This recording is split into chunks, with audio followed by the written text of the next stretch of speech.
안녕하세요.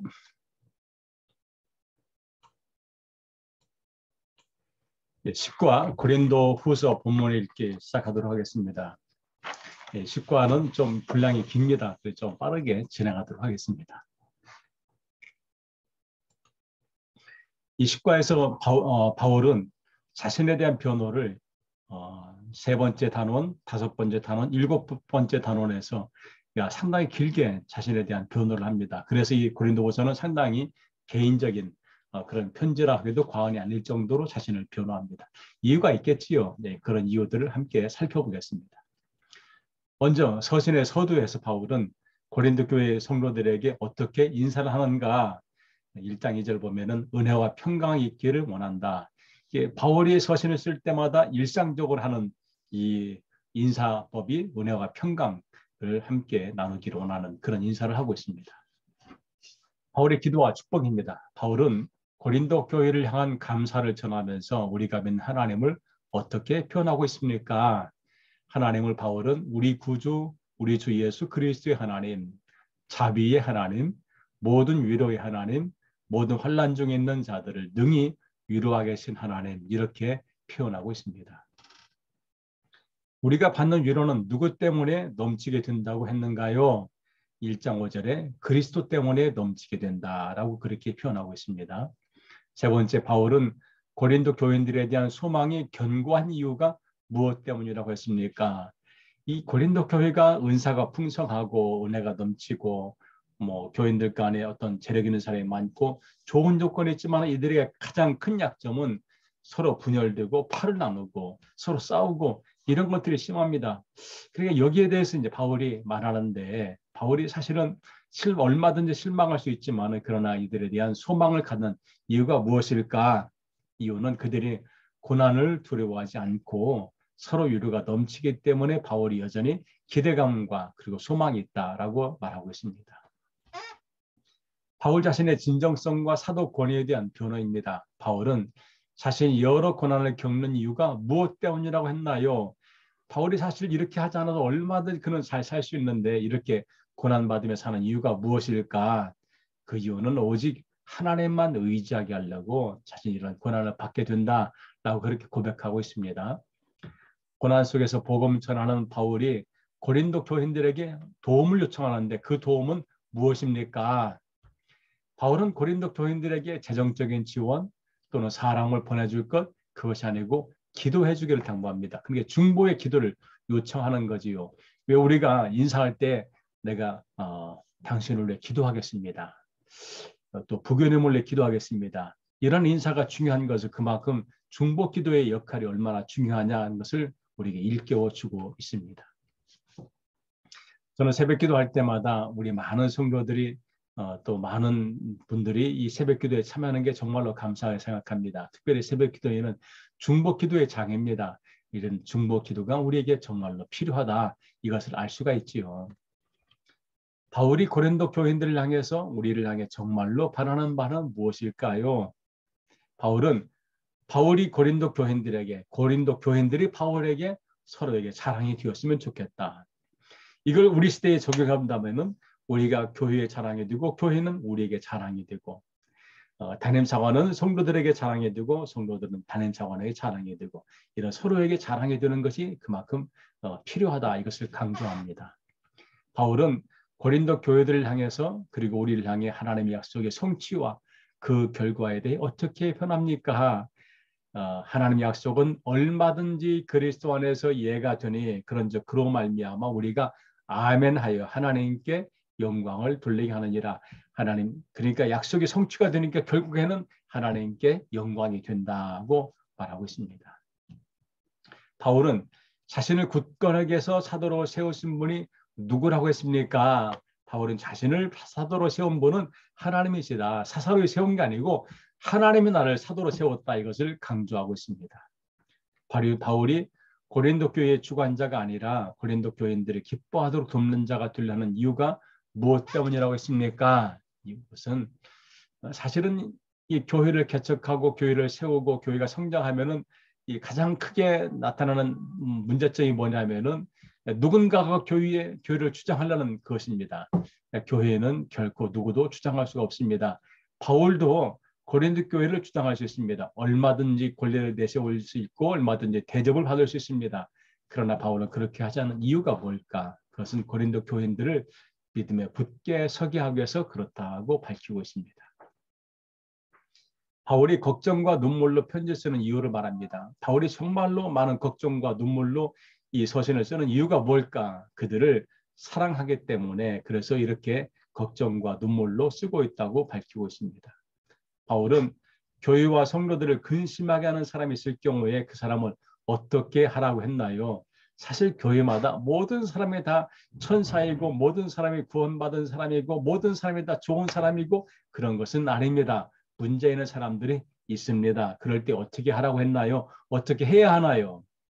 2장 7절 8절 보니까 그런즉 너희는 차라리 그를 용서하고 위로할 것이니 그가 너무 많은 근심에 잠길까 두려워하노라. 그러므로 너희를 권하노니 사랑을 그들에게 나타내라. 그러니까 이 사람들을 우리가 어떻게 해라?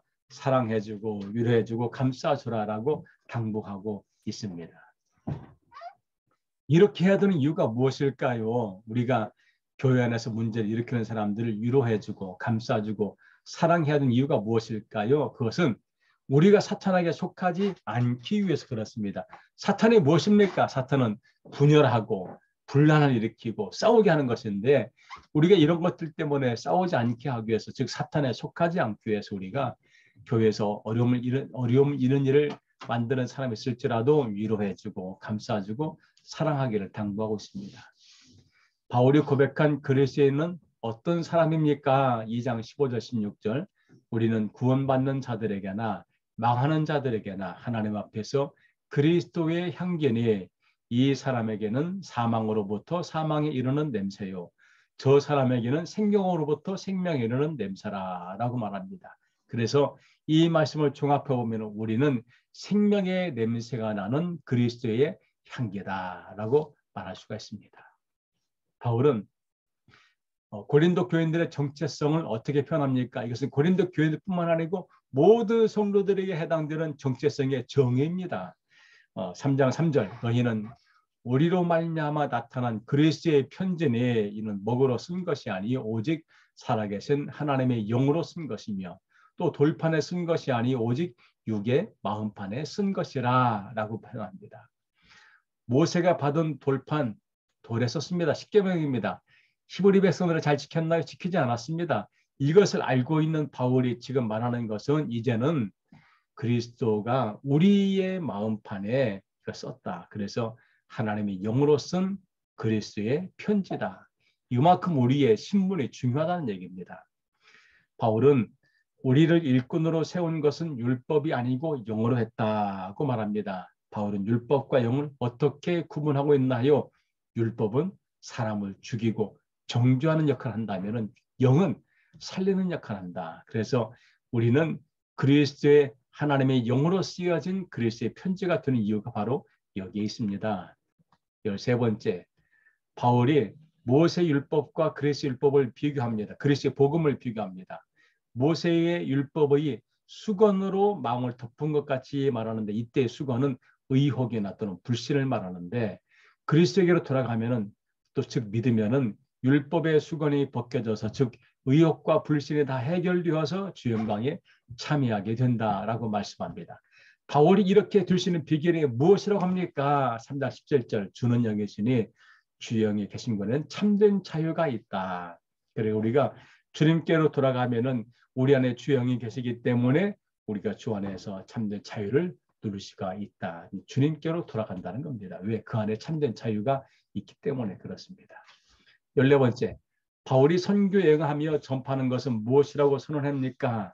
바울은 어디든지 가면서 그리스도가 주 되신 것, 또 주가 그리스도신 것을 자랑하고 자신이 이를 위해 종이 되었다는 것을 늘 자랑하고 전파하고 있습니다. 15번째, 바울이 고린도후서 4장 7절에서 보배와 질그릇에 대해서 언급합니다. 바울이 말하는 보배와 질그릇이 의미하는 것은 무엇입니까? 여기서 말하는 보배는 예수 그리스도, 질그릇은 우리 각자 성도들을 말합니다. 우리는 질그릇입니다. 질그릇이 무엇입니까? 값이 싸고 별로 쓰임에 볼품이 없습니다. 중요한 데 쓰이지 않습니다. 그런데 이 질그릇, 깨지기 쉽고 볼품없고 값싼 질그릇 안에 그리스도 보배가 담기게 되니까 그 그릇이 보배로운 그릇이 된다는 겁니다. 우리가 이렇게 연약하고 깨지기 쉽고 죽을 수밖에 없는 영혼들이지만은 우리 안에 보배가 담기게 되니까, 즉 예수를 믿게 되니까 우리가 존귀한 사람이 되었다는 표현이 여기에 있습니다. 16번째, 바울이 복음을 전하기 위해 고난과 박해를 받고 죽임을 당하는 일이 생겨도 포기할 수 없는 이유가 무엇 때문일까요? 예수의 생명이 우리 몸에 나타나기 때문에 그렇습니다. 17번째, 바울이 겉사람과 속사람을 말할 때 겉사람과 속사람은 무엇을 가리키고 있나요? 겉사람은 육체, 속사람은 영을 말하고 있습니다. 이 겉사람은 그러니까 후피하지만 우리 영은 날로 새로워진다는 말의 의미가 여기에 담겨져 있는 거지요. 바울은 복음을 위해 당하는 고난의 정당성을 언급합니다.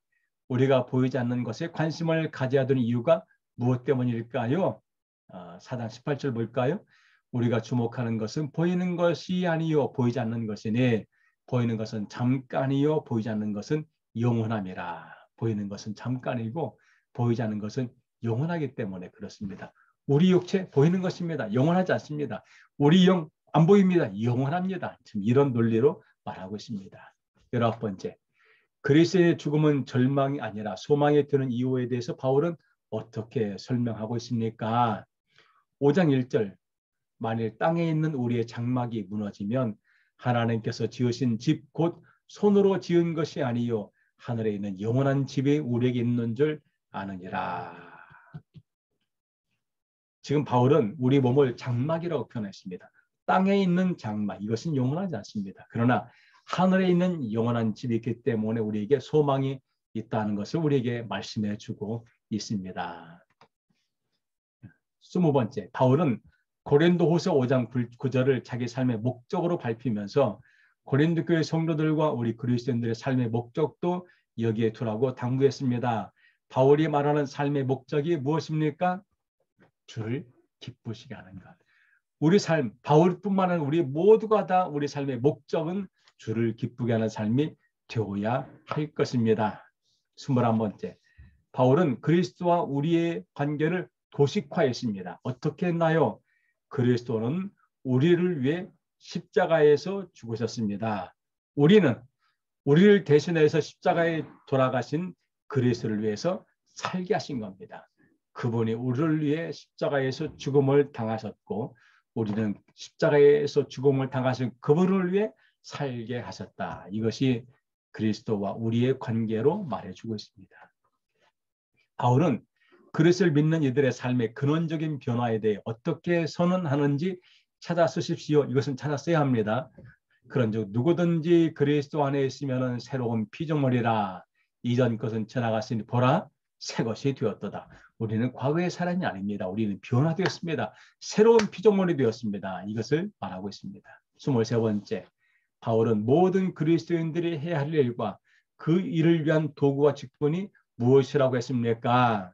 해야 될 일, 화목하게 하는 일. 무엇으로? 말씀으로. 왜? 우리는 그리스도의 사신, 하나님 나라의 대사이기 때문에 그렇습니다. 우리가 그리스도의 사신 하나님 나라의 대사로서 우리에게 받은 것은 무엇이냐면 말씀을 받았고 그 말씀으로 무엇을 하라고? 모든 사람과 더불어서 화목하게 하는 일을 하라고 그런 겁니다. 이 말씀을 왜 고린도 교회에 줬을까? 그들의 분란이 있고 당파가 있고 자꾸 나누니까 그러지 말기를 당부하면서 이 말씀을 주었습니다. 오늘 우리 모든 교회가 이런 일을 우리에게 주었고 무엇으로? 말씀으로. 그래서 우리는 그리스도의 사신이고 하나님 나라의 대사인 것입니다. 24번째, 바울은 복음을 위해 일하면서 많은 고난을 받았지만은 자신의 직분이 비방받지 않기 위해서 사람들 앞에 거리낌이 없다고 했습니다. 그 결과 자신의 신분이 어떻게 되었다고 했나요? 속이는 자 같으나 참된 자가 되었고 무명한 자 같으나 유명한 자가 되었고 죽은 자 같으나 살아있는 자가 되었고 징계를 받는 자 같으나 죽음을 당하지 않았고 근심하는 자 같으나 항상 기뻐하는 자가 되었고 가난한 자 같으나 부유한 자가 되었고 아무것도 없는 자 같으나 모든 것을 가진 자가 되었다. 이렇게 모종이 바뀌었습니다. 왜? 우리는 새로운 피조물이 되었기 때문에 그런 거지요. 자, 비기독교인과 관계를 말합니다. 바울은 비기독교인과 함께 멍에를 치지 말라고 했습니다. 여기 멍에를 친다는 말의 의미는 무엇일까? 우리가 잘하지 않습니까? 비기독교인과 중요한 일을 함께 하지 않기를 당부하는 겁니다. 비기독교인과 함께 멍에를 치지 말라는 바울의 당부를 어떻게 생각하나요? 자, 그럼 우리가 우리 삶을 살아가며 우리가 사회 속에 살아가는데 비기독교인과 우리가 딱 단절하고 살 수가 있나요? 그렇지는 못합니다. 그런데 우리가 이런 말씀 어떻게 우리가 적용하며 살 수 있을까 한번 생각해 보시기를 바랍니다. 두 번째, 바울이 고린도후서 7장 1절에서 육과 영의 온갖 더러운 것에서 자신을 깨끗하게 하자라고 권면합니다. 육과 영이 깨끗하게 사는 생활을 한마디로 표현하면 무엇이라고 할 수 있습니까? 예, 거룩한 삶, 또 성결한 생활이라고 할 수가 있겠지요. 예. 내가 거룩하니 너희도 거룩해라. 우리 삶이 거룩하고 성결해야 한다는 말씀입니다. 또다시 바울은 자신의 진정성과 사도 권위에 대해서 변호합니다. 바울은 하나님의 뜻대로 살아가는 성도들에게 근심에 대한 교훈을 주고 있는데 바울이 언급하는 하나님의 뜻대로 하는 근심과 세상의 근심을 구분해 보십시오. 하나님의 뜻을 이루기 위한 근심은 구원에 이르게 합니다. 세상의 근심은 오히려 우리를 사망에 이르게 합니다. 그러니까 하나님의 뜻을 이루기 위한 근심은 거룩한 근심이라고 할 수가 있겠지요. 왜? 구원에 이르게 하기 때문에 그렇습니다. 두 번째, 바울이 고린도 교인들에게 우리에게 고린도서를 쓰는 목적이 무엇이라고 합니까? 7장 12절 볼까요? 그런즉 내가 너에게 쓴 것은 그 불의를 행한 자를 위한 것도 아니요 그 불의를 당한 자를 위한 것도 아니요 오직 우리를 위한 너희의 간절함이 하나님 앞에서 너희에게 나타나게 하려 함이라 그 말합니다. 사실 이 말씀 우리가 참 명확하게 이게 무엇일까가 잘 와닿지 않습는데 이거를 제가 한번 풀이해봤습니다. 고린도 교인들의 간절함이 하나님 앞에서 나타나게 하려고 이 편지를 쓴다라고 지금 말하고 있습니다. 22번째, 예루살렘 교회를 위한 구제 헌금 모금에 대한 이야기입니다. 바울은 마게도냐 교회들이 힘써서 구제 연보에 참여한 예를 들면서 빌립보 교인들도 연보에 고린도 교인들도 연보에 참여할 것을 권면합니다. 이렇게 연보를 권하는 이유가 무엇일까요? 왜냐하면 박해뿐만 아니라 물질의 가난으로 곤란당하는 예루살렘 교인들이 있기 때문에 연보에 좀 참여해라라고 당부하고 있습니다. 마게도냐 지역교회, 빌립보 교회 같은 교회를 말합니다. 이 교회 교인들은 어떻게 연보에 참여했습니까? 이들은 자원해서 넘치도록 풍성하게 이렇게 연보에 참여했기 때문에 너희도 그들을 좀 본받아서 연보에 좀 참여해라라고 말하는 겁니다. 바울은 고린도 교인들에게 연보의 유익을 설명하면서 광야의 히브리 백성들이 만나와 메추라기를 먹던 일을 연상하는 이야기를 들려줍니다. 바울이 말하는 연보는 어떤 기능을 한다고 하는지 한번 논의해 보십시오. 한번 생각해 보십시오. 만나, 히브리 백성들이 광야의 길을 걸어갈 때 먹을 것이 없으니 그들에게 하늘에서 만나를 주었습니다. 이들은 아무 수고하지 않습니다. 그냥 아침에 일어나서 눈 뜨면은 만나가 쭉 깔려 있습니다. 그걸 주워다가 먹기만 하면 됩니다. 근데 이게 건강하고 식구수가 많은 사람들은 많이 거두오겠지요. 반대로 식구수가 적거나 건강하지 않은 사람들은 많이 거두오지를 못하겠지요. 그리고 많이 거두온 사람은 남겨둡니다. 왜? 다음을 위해서. 그런데 만나는 먹는 그 순간, 그날 하루로 족한 음식입니다. 내일 가면은 그동안 거두어서 쌓아놓은 만나는 다 썩어서 못 먹게 됩니다. 이것이 뭐냐? 하나님의 평등사상, 공의, 공평을 말하고 있는 의미입니다. 헌금, 연보도 이런 기능을 해야 된다. 넉넉하게 가진 사람들이 부족한 사람들에게 나눠줘서 그래서 균등하게 하고 평안하게 해야 된다. 예를 들어서 이렇게 많이 가진 사람이 이렇게 적은 사람을 위해 나눠줍니다. 그럼 공평하게 되겠지요. 이게 연보의 기능이라는 얘기입니다. 이것을 지금 바울이 말해주겠습니다. 네 번째, 사로 바꾸시기 바랍니다.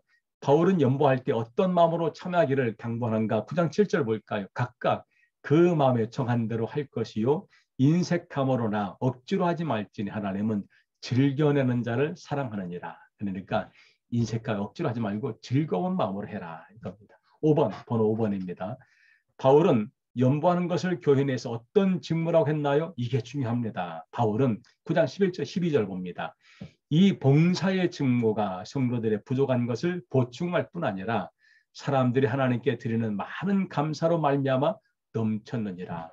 연보하는 것을 봉사의 직무라고 그렇게 표현하고 있습니다.